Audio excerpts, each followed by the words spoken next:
Hi, this is Pete Mitchell, and today I'm going to walk you through downloading ebooks from Overdrive and/or Libby. We often use the terms Overdrive and Libby interchangeably, as they're both interfaces to the same system. The difference is that Overdrive.com is a website, while Libby is the app version that you can download onto your phone or tablet. Once you are logged into Overdrive or Libby, you can borrow free downloadable materials to read or listen to. Now, before we start, there are a couple of things that you will need to have handy. The first is your Newbury Public Library account number. Our access to Overdrive is through the New Hampshire State Library, and we authenticate ourselves through our membership in our local library, so we need to have that information in order to proceed. If you do not know your account number, you can either call one of us at the library at 763-5803 or email us at newburypubliclibrary@yahoo.com. Your default library password is the primary phone number you provided when you signed up for your account. For 603 numbers, just use the 7-digit number with no punctuation. For out-of-state numbers, use the full 10 digits. The second thing you will need if you're downloading to a Kindle or Kindle app is the login information to the Amazon account that is associated with your Kindle. This is because Overdrive uses Amazon as the delivery mechanism to get the ebooks to your Kindle device. Please note that not all materials are available in Kindle format. If you do not own or use a Kindle, or if you want to read material that is not available in Kindle format, you can still read it in a browser or directly in the Libby app on your phone or tablet.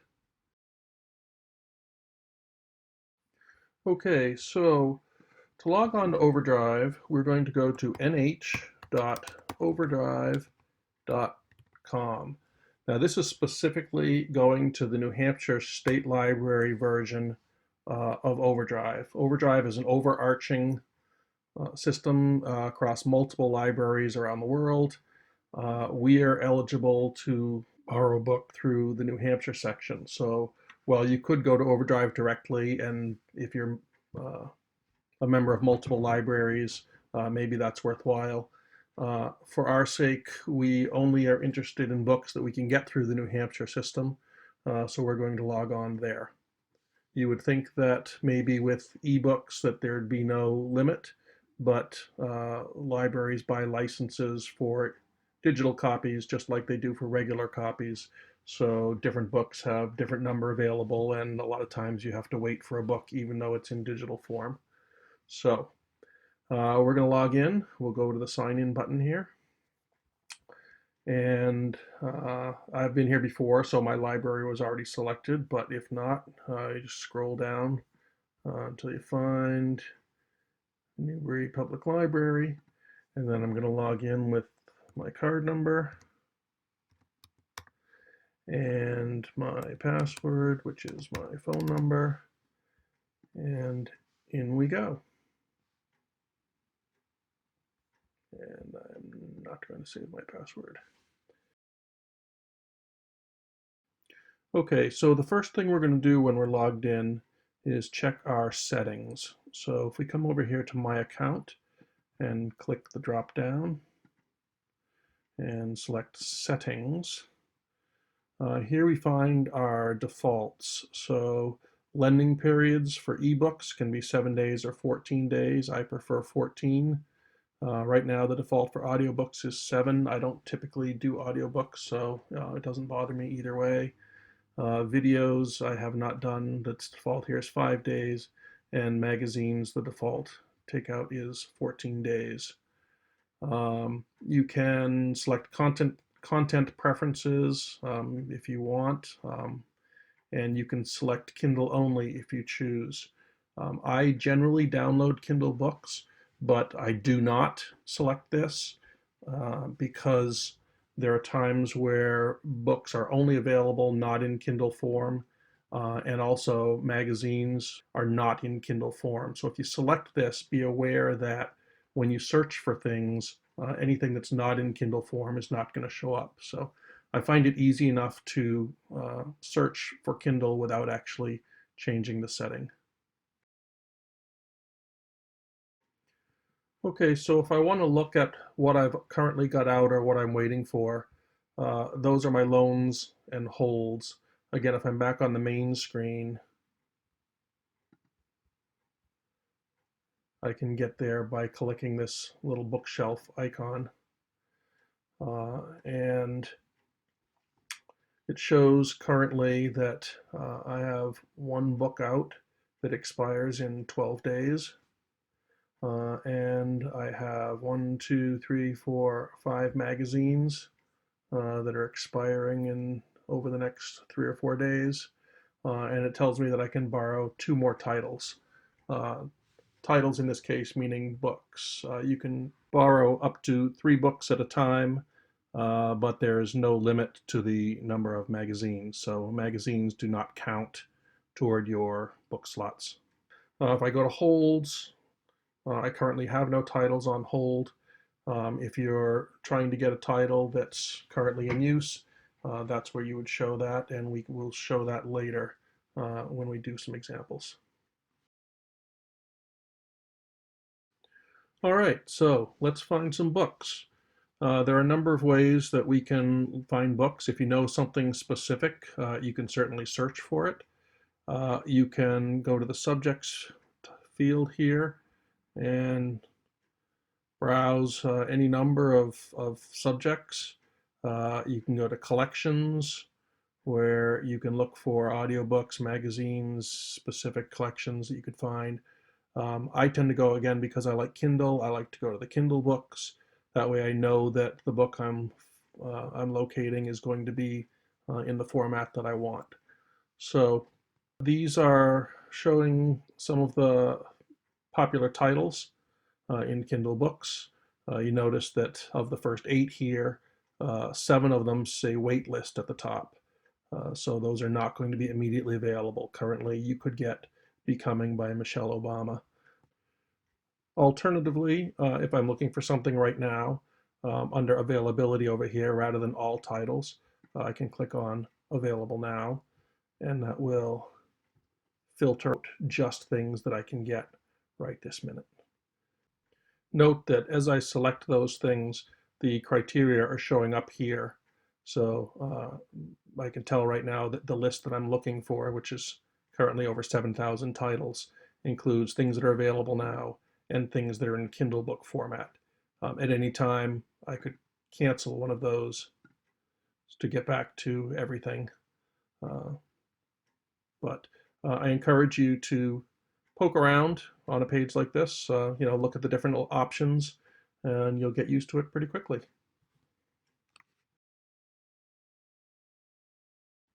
All right, so let's download a book and read it on the browser. So I actually don't need to, in this case, have Kindle as an option. But let's go with Becoming by Michelle Obama. So we're going to go down here and we're going to click Borrow.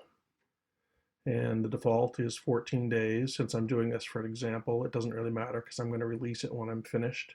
But I will click it and say Borrow. Now I have says I've successfully borrowed the book. It's checked out to me, tells me when it's due, and lets me know that I have one more title. So I've currently used 2 of my 3 slots. Now later we'll discuss download into Kindle, but right now I'm just going to say read in browser. And boom, it opens it up in my browser, and I can use my arrow keys to scroll through the book and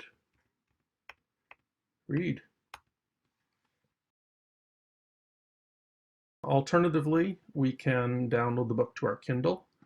So we click Read Now with Kindle, and what it's going to do is it's going to route us to Amazon, where we log into the account that our Kindle is hooked to. I don't know why this says show password by default, but let's not do that. And I will log in here. And on my Kindle page, it brings it up with Becoming. And over here, you'll see the button instead of buy, it says get library book, which is what we're trying to do. And the delivery, which is my default, is to Pete's Kindle. So I'm going to say get library book. Thank you, and we're good. Now if we go to our Kindle and refresh, the book should show up there. When we're finished with our book, we would like to return it, especially if there's still time left, so that other people who might be waiting for it don't have to wait as long. So if we go to our shelf and our loans, here we can see that we have Becoming, and let's say I'm finished with it. So I just click return. It says, are you sure you want to return this title? I say return title, and boom, it's off my shelf, and I now have 2 titles available again. So if the time runs out and you don't return it manually, it will return on its own. But again, if you finish your book before the time is out, it's a nice gesture to not only for other people but for yourself, so that you have more slots to check out new books.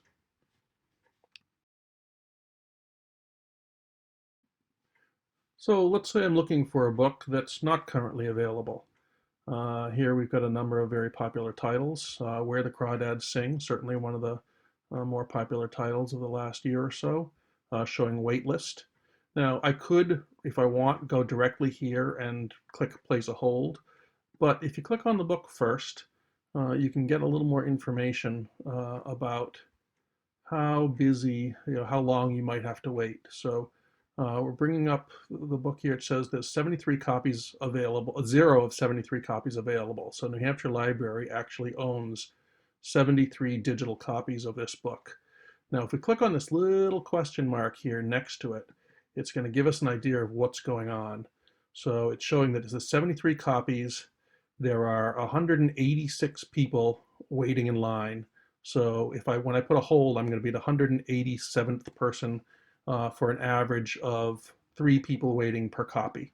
So it's basically the equivalent of I'll be third or fourth on the waiting list uh, if it was my local library. So it's probably going to be a good 6 to 8 weeks before this book is available.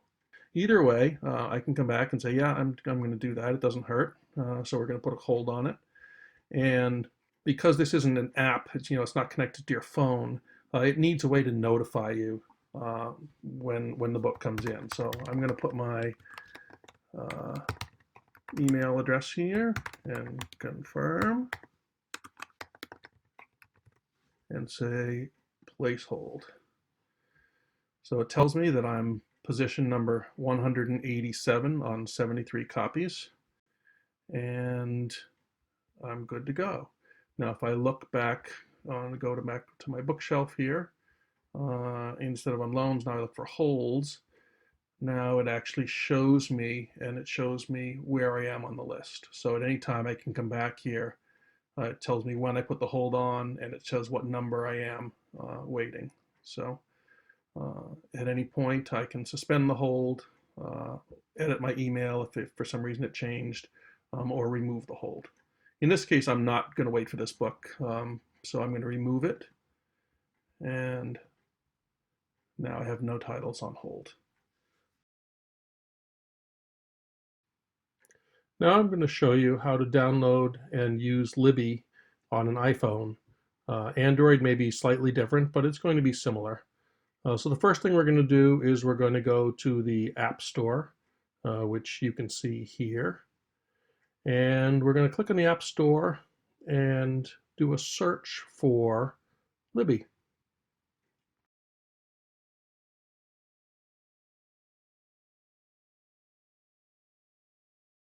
So here we see Libby by Overdrive. That's the app we want.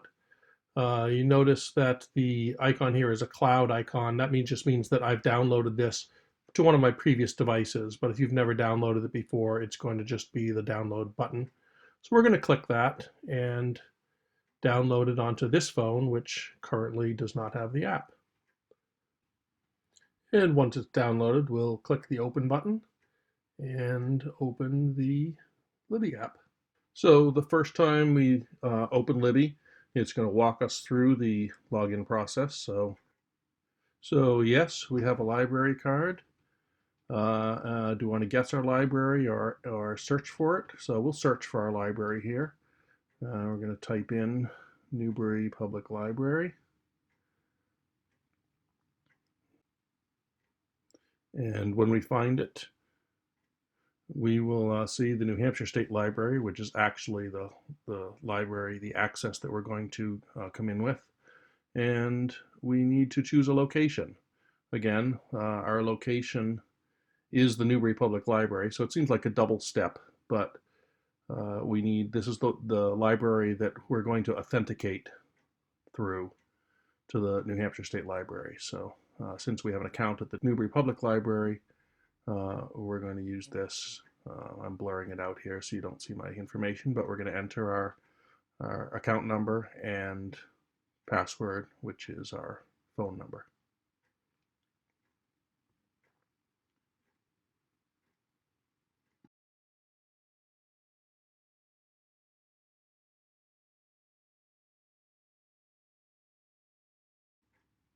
And we're in. So again, I've blurred out my account number on the top, but you can see here that I've got 1 out of 3 possible loans and 0 out of 5 possible holds because I have no holds at this time. So we'll click the next button here and we are in. So once we're in Libby, it's going to act very much like the Overdrive website. The format's a little bit different. We can see up the top here, you can search for a book. You've got an opening here for preferences. You can go to the Explore tab where there's any number of things that you can do to explore. If you come back, you can scroll down. This is the library tab. If you see down in the bottom here, this library and shelf. So library is where you go when you're actually looking for something to read. This banner I can delete if I want for now. It's an advertisement for a global book group, so let's get that out of the way. But you can scroll down here and find out any number of, what's new or popular in books and audiobooks, et cetera, et cetera. So I encourage you to just poke around and get used to what's available. If you click over here on shelf, again, very similar to the Overdrive website. We have loans and we have holds. If I click on my loans, it's going to show me that I have my magazines that are almost due. On any of them, I can manage. If I manage the loan here, I'm going to click Manage Loan. I can return it early, or I can actually try to renew it. You can try to renew a book, or a magazine. So that is always an option. And then I have my book that I have out here due in 10 days. If I go back to the shelf here, I can go to holds. Currently, I have no holds, but again, this is where it would show them if I was waiting on something. And that's pretty much it. So again, I encourage you, it shows some of my past history, but I encourage you to poke around and see what you find and have fun with it. Finally, I'm going to show you how to download and listen to an audiobook. For this example, here I am on Overdrive. I'm going to go to the search field and let's find the first Harry Potter book, Harry Potter and the Sorcerer's Stone. So we'll click on that and we notice that there are 2 copies here available. Look very similar, but if you look down here, one is audiobook and one is ebook. So we're going to borrow the audiobook. Can borrow for 7 days or 14. 7 is fine since I'm not going to keep it that long. And we will click borrow. So now I have a choice. I can download it as an MP3, which allows me to put it on my phone or iPod, or I could listen to it now in a browser. I'm going to select Listen Now in Browser. And there it is. I can hit play.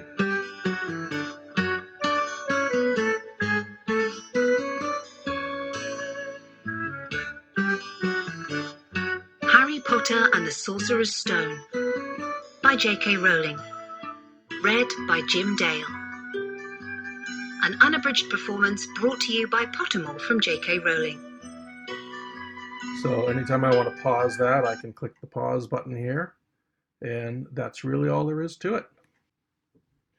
So similarly on my Libby app, if I wanted to download the Harry Potter, I'm going to ignore the fact that there's a banner here that's advertising Harry Potter. And let's say I need to search for it. So I'm going to look for Harry Potter, and there it is, Harry Potter and the Sorcerer's Stone. And I can again see that there are 2 copies. But I have to look a little more carefully here to see that one is audio. Sure, it's a little squarer picture than the book version. And it also says play sample here instead of read sample here.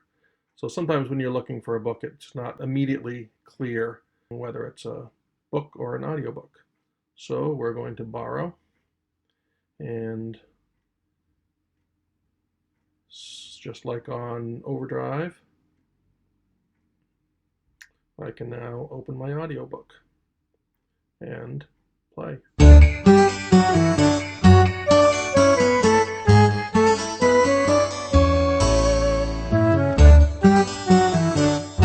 Harry Potter and the Sorcerer's Stone. So that's it for today. I hope you have enough information to get started on using Overdrive and Libby. And if you have any questions, feel free to give us a call or write to us via email. Thank you very much. Bye.